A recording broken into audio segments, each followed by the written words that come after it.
In the gospel that we read, we use as a bookmarker this prayer that Sri Ramakrishna taught to everyone, I believe. And I think I'm going to read that to you all. O Mother, I throw myself on thy mercy. I take shelter at thy hallowed feet.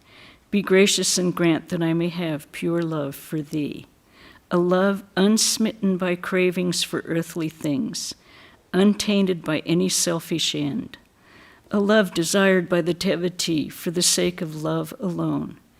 And grant me the favor, O Mother, that I may not be deluded by thy world-bewitching Maya.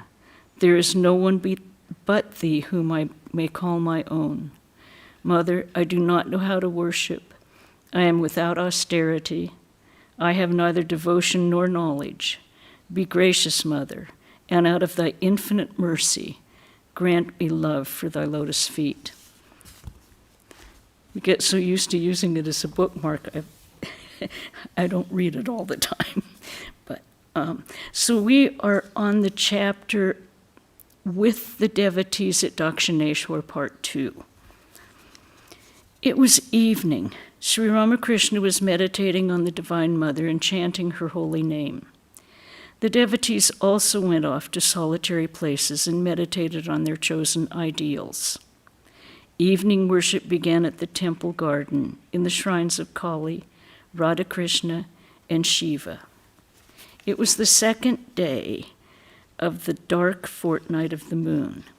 Soon the moon rose in the sky, bathing temples, trees, flowers, and the rippling surface of the Ganga in its light. The master was sitting on the couch and M on the floor. The conversation turned to Vedanta. Master to M, why should the universe be unreal? That is the speculation of the philosophers. After realizing God, one sees that it is God himself who has become the universe and all living beings.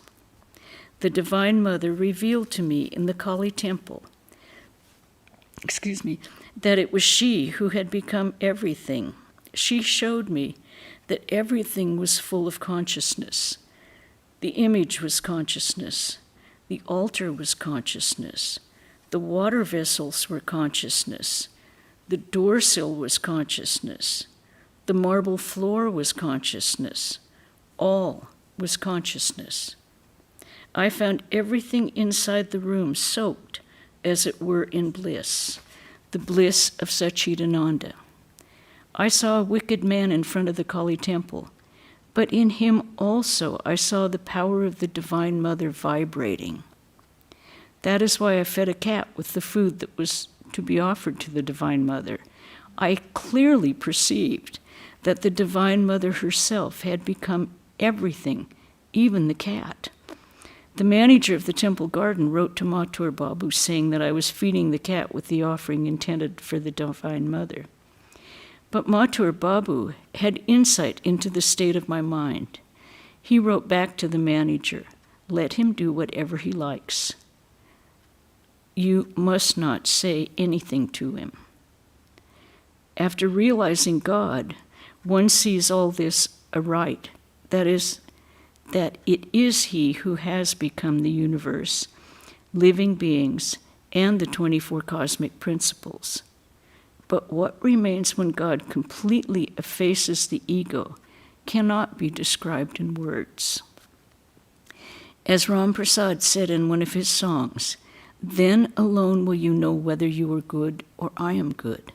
I get into even the state now and then. A man sees a thing in one way through reasoning, and in an altogether different way when God himself shows it to him. Monday, December 17th, 1883. It was about 8 o'clock in the evening. Sri Ramakrishna was in his room with him when Dr. Madhu arrived and sat down beside the master on the small couch. He was an elderly man and full of wit. He used to visit the master when the latter felt indisposed. Master, The whole thing in a nutshell is that one must develop ecstatic love for Satchidananda. What kind of love? How should one love God? Gauri used to say that one must become like Sita to understand Rama, like Bhagavati, the Divine Mother, to understand Bhagavan. One must practice austerity as Bhagavati did in order to attain Shiva. One must cultivate the attitude of Prakriti in order to realize Purusha, the attitude of a friend, a handmaid, or a mother. I saw Sita in a vision. I found that her entire mind was concentrated on Rama. She was totally indifferent to everything, her hands, her feet, her clothes, her jewels. It seemed that Rama had filled every bit of her life, and she could not remain alive without Rama. M. Yes, sir. She was mad with love for Rama. Master. Mad. That's the word. One must become mad with love in order to realize God. But that love is not possible if the mind dwells on lust and greed. Sex life with a woman, what happiness is there in that? The realization of God gives 10 million times more happiness. Gauri used to say that when a man attains ecstatic love of God, all the pores of the skin, even the roots of the hair, become like so many sexual organs, and in every pore that aspirant enjoys the happiness of communion with the Atman. One must call on God with a longing heart. One must learn from the Guru how God can be realized. Only if the Guru himself has attained perfect knowledge can he show the way. A man gets rid of all desires when he has perfect knowledge. He becomes like a child, 5 years old. Sages like Dattatreya and Jadabharata had the nature of a child. One hears about them, but there are many others like them that the world doesn't hear about. Master, yes, the jnani gets rid of all desire. If any is left, it does not hurt him. At the touch of the philosopher's stone, the sword is transformed into gold. Then the sword cannot do any killing. Just so, the jnani keeps only a semblance of anger and passion. They are anger and passion only in name, and cannot injure him. Yes, sir. The jnani goes beyond the 3 gunas, as you say. He is not under the control of any of the gunas, sattva, rajas, or tamas. All these 3 are so many robbers, as it were. Master, yes, one must assimilate that. In this world, there are perhaps not more than 3 or 4 men of perfect knowledge. Master, why do you say that? One sees many holy men and sannyasins in the monasteries of Upper India. Well, I too can become a sannyasi like one of those. The master fixed his gaze on M and said, by renouncing everything? What can a man achieve unless he gets rid of Maya? What will a man gain by merely being a sannyasi if he cannot subdue Maya? Both remain silent for a few minutes. Sir, what is the nature of the divine love transcending the 3 gunas? Master, attaining that love, the devotee sees everything full of spirit and consciousness. To him, Krishna is consciousness, and his sacred abode is also consciousness. The devotee too is consciousness. Everything is consciousness. Very few people attain such love. Dr. Madhu, the love transcending the 3 gunas means, in other words, that the devotee is not under the control of any of the gunas. Master smiling, yes, that's it. He has become like a child 5 years old, not under the control of the gunas. The master was resting after his noon meal. Mani Malika arrived and saluted him. Sri Ramakrishna remained lying on the couch and said a word or two to Mani. Mani, I hear you visited Keshav Sen. Master, yes. How is he now? Mani, he hasn't recovered to any extent from his illness. Master, I found him to be very rajasic. I had to wait a long time before I could see him. The master sat up on the couch and continued his conversation with the devotees. Master to M. I became mad for Rama. I used to walk about carrying an image of Ramlala, that's the baby Rama, given to me by a monk. I bathed it, fed it, and laid it down to sleep. I carried it wherever I went. I became mad for Ramlala. New chapter, chapter 17. M at Dakshineshwar, part 1. Tuesday, December 18th, 1883. Sri Ramakrishna was seated in his room with his devotees. He spoke highly of Devendranath Tagore's love of God and renunciation, and then said, pointing to Rakhal and the other young devotees, Devendra is a good man, but blessed indeed are those young aspirants who, like Sukadev, practice renunciation from their very boyhood and think of God day and night without being involved in worldly life. The worldly man always has some desire or other, though at times he shows much devotion to God. Once Mathur Babu was entangled in a lawsuit. He said to me in the shrine of Kali, Sir, please offer this flower to the Divine Mother. I offered it unsuspectingly, but he firmly believed that he would attain his objective if I offered the flower. What devotion Rati's mother had. How often she used to come here and how much she served me. She was a Vaishnava. One day she noticed that I ate the food offered at the Kali temple, and that stopped her coming. Her devotion to God was one-sided. It isn't possible to understand a person right away. It was a winter morning, and the master was sitting near the east door of his room, wrapped in his moleskin shawl. He looked at the sun and suddenly went into samadhi. His eyes stopped blinking, and he lost all consciousness of the outer world. After a long time, he came down to the plane of the sense world. Rakhal, Hazra, M, and other devotees were seated near him. Master to Hazra. The state of samadhi is certainly inspired by love. Once in Shambhazar, they arranged a kirtan at Nadavar Goswami's house. There I had a vision of Krishna and the gopis of Vrindavan. I felt that my subtle body was walking in Krishna's heels. I went into samadhi when similar devotional songs were sung at the Hari Shabha in Jorashanko in Calcutta. That day they feared I might give up the body. After the master had finished his bath, he again spoke of the ecstatic love of the gopis.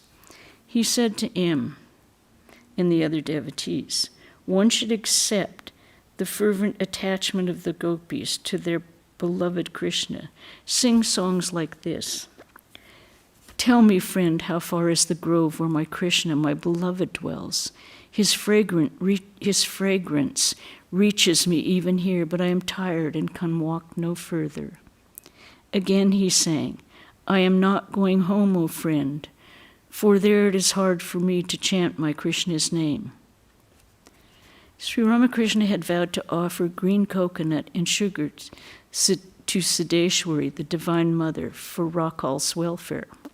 He asked M whether he should pay for the offerings. That afternoon, the master, accompanied by M, Rakhal, and some other devotees, set out in a carriage for the temple of Siddheshwari in Calcutta. On the way, the offerings were purchased. On reaching the temple, the master asked the devotees to offer the fruit and sugar to the Divine Mother. they saw the priests and their friends playing cards in the temple. Sri Ramakrishna said, "To play cards in a temple? One should think of God here." From the temple, the master went to Jadoo Malik's house. Jadoo was surrounded by his admirers, well-dressed dandies. He welcomed the master with a smile. "Why do you keep so many clowns and flatterers with you?" Jadoo smiling, "That you may liberate them." Laughter.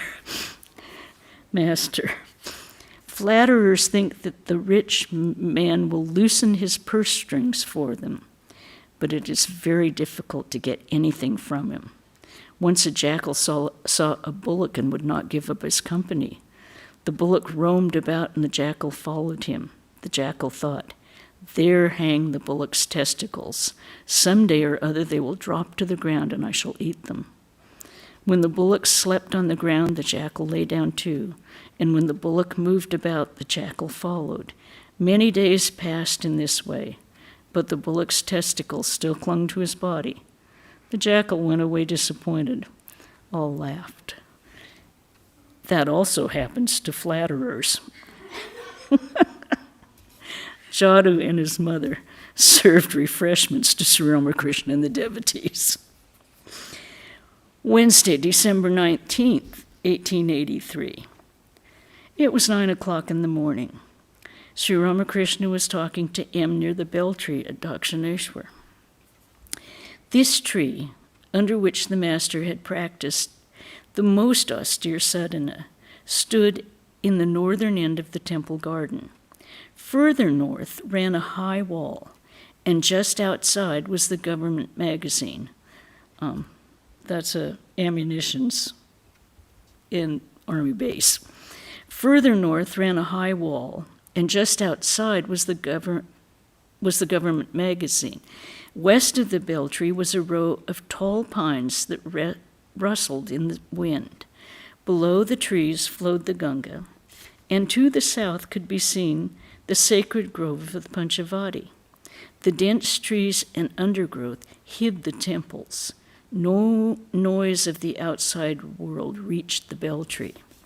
Master to M. But one cannot realize God without renouncing lust and greed. M. Why? Did not Vashishta say to Rama, "O Rama, you may renounce the world if the world is outside God"? Master smiling. He said that to Rama, so that Rama might destroy Ravana. Rama accepted the life of a householder and married to fulfill that mission. M. stood there like a log, stunned and speechless. Sri Ramakrishna went to the Panchavati. On his way back to his room, M accompanied him. It was then about 10 o'clock. I think so many decide they might be Rama and can live both in the world and have God. But I think Ramakrishna set M very straight. M. Sir, is there no spiritual discipline leading to realization of the personal God? Master. Yes, there is. But the path is extremely difficult. After intense austerities, the rishis of olden times realized God as their innermost consciousness and experienced the real nature of Brahman. But how hard they had to work. They went out of their dwellings in the early morning and all day practiced austerities and meditation. Returning home at nightfall, they took a light supper of fruits and roots.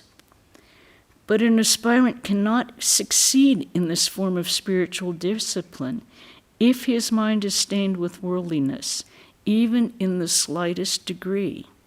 The mind must withdraw totally from all objects of form, taste, smell, touch, and sound. Only thus does it become pure. The pure mind is the same as the pure Atman. But such a mind must be altogether free from lust and greed. When it becomes pure, one has another experience. One realizes, God alone is the doer, and I am his instrument. One does not feel oneself to be absolutely necessary to others, either in their misery or in their happiness. Once a wicked man beat into unconsciousness a monk who had lived in a monastery. On regaining consciousness, he was asked by his friends, "Who is feeding you milk?" The monk replied, "He who beat me is now feeding me." M. Yes, sir, I know that story. Master, it is not enough to know it. One must assimilate its meaning. It is the thought of worldly objects that prevents the mind from going into samadhi. One becomes established in samadhi when one is completely rid of worldliness. It is possible for me to give up the body in samadhi, but I have a slight desire to enjoy the love of God and the company of his devotees. Therefore, I pay a little attention to my body. There is another kind of samadhi called unmana samadhi. One attains it by suddenly gathering the dispersed mind. You understand what that is, don't you? M. Yes, sir. Master, it is the sudden withdrawal of the dispersed mind to the ideal. But that samadhi does not last long. Worldly thoughts intrude and destroy it. The yogi slips down from his yoga. At Kamarpukur, I have seen the mongoose living in its hole up in the wall. It feels snug there. Sometimes people tie a brick to its tail. Then the pull of the brick makes it come out of its hole. Every time the mongoose tries to be comfortable inside the hole, it has to come out because of the pull of the brick. Such is the effect of brooding on worldly desires, that it makes the yogi stray from the path of yoga. Worldly people may now and then experience samadhi. The lotus blooms, no doubt, when the sun is up, but its petals close again when the sun is covered with a cloud. Worldly thought is the cloud. M. Isn't it possible to develop both jnana and bhakti by the practice of spiritual discipline? Master, through the path of bhakti, a man may attain them both. If it is necessary, God gives him the knowledge of Brahman. But a highly qualified aspirant may develop both jnana and bhakti at the same time. Such is the case of the Ishvarakodis, Chaitanya, for example. But the case of ordinary devotees is different. There are 5 kinds of light: the light of a lamp, the light of various kinds of fire, the light of the moon, the light of the sun, and lastly, the combined light of the sun and the moon. Bhakti is the light of the moon, and jnana the light of the sun. Sometimes it is seen that the sun has hardly set when the moon rises in the sky. In an incarnation of God, one sees, at the same time, the sun of knowledge and the moon of love. Can everyone, by the mere wish, develop knowledge and love at the same time? It depends on the person. One bamboo is more hollow than another. Is it possible for all to comprehend the nature of God?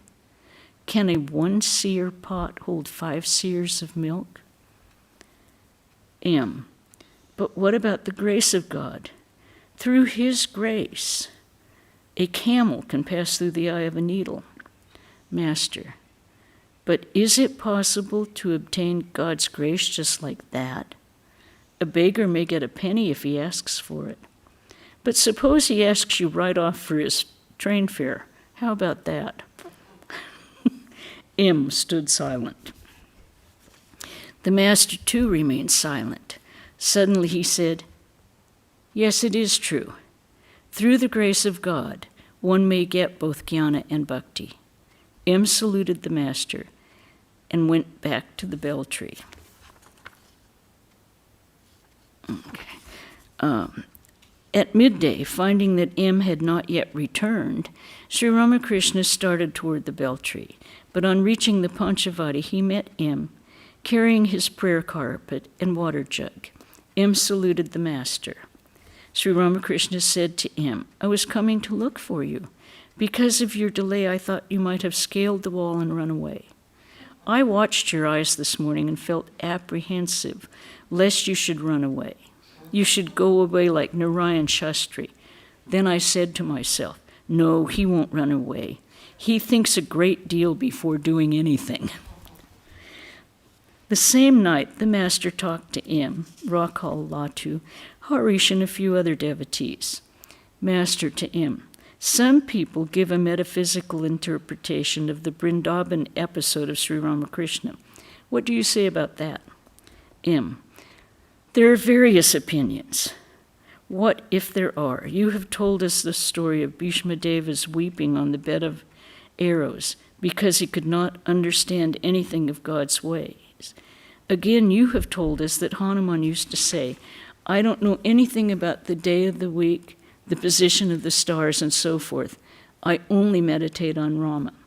Further, you have said to us that in the last analysis, there are two things only, Brahman and its power. You have also said that after the attainment of Brahmagyan, a man realizes these two to be one, the one that has no two." Master, "Yes, that is true.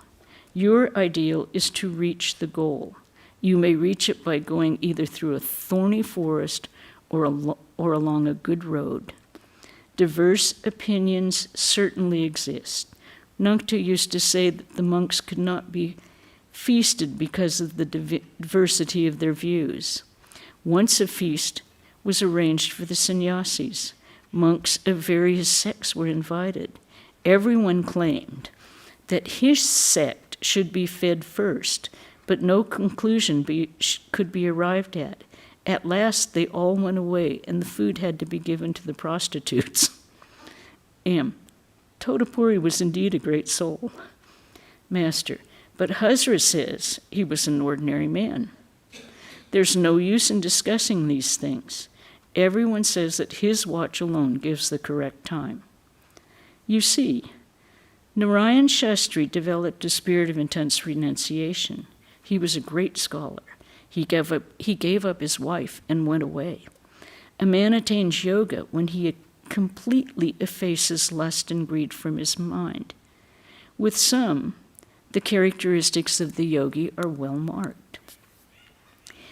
I shall have to tell you something of the 6 centers. The mind of the yogi passes through these, and he realizes God through his grace. Have you heard of the 6 centers? M, these are the 7 planes of the Vedanta. Master, not the Vedanta, but the Vedas. Do you know what the 6 centers are like? They are like the lotuses of the subtle body. The yogis see them. They are like the fruits and leaves of a wax tree. M, yes, sir. The yogis can perceive them. I have read that there is a kind of glass through which a tiny object looks very big. Likewise, through yoga, one can see these subtle lotuses. Following Sri Ramakrishna's direction, M spent the night in the hut at the Panchavati. In the early hours of the morning, he was singing alone. I am without the least benefit of prayer and austerity, O Lord. I am the lowliest of the lowly. Make me pure with thy hallowed touch. One by one I pass my days in hope of reaching thy lotus feet. But thee, alas, I have not found. Suddenly, M glanced toward the window and saw the master standing there. Sri Ramakrishna's eyes became heavy with tears as M sang the line, I am the lowliest of the lowly. Make me pure with thy hallowed touch. M sang again, I shall put on the ochre robe and earrings made of conch shell. Thus, in the garb of a yogini, from place to place I shall wander till I have found my cruel Hari. M saw the master was walking with Rakhal. And that's the end of that evening. So we will stop there. Any questions about or comments on anything that we've read this afternoon? Okay. Our announcements. Wednesday, we will have our regular reading of Memories of a Loving Soul, Swami Premananda. Friday, we will have Swami Sarva Priyananda at 5 o'clock here in the temple, giving a talk on emptiness. Next,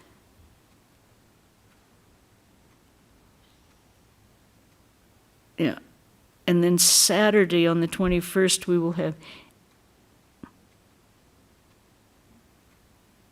Fullness by Swami Sarva Priyananda. I'm looking, where is it? Okay. Now, tomorrow we will have Swami Vedarupananda speaking on what is spirituality. Saturday, the 22nd, when Swami Sarva Priyananda speaks on fullness, there will be a potluck following the talk. There will be the talk, then there'll be Vespers, then a potluck at the convent. And everyone is invited to participate. Okay, I think we'll end with Om Shanti, Shanti, Shanti. Hari Om Tat Sat Sri Ramakrishna Arpanamastu. Everyone take care, stay cool, and stay healthy. See you later.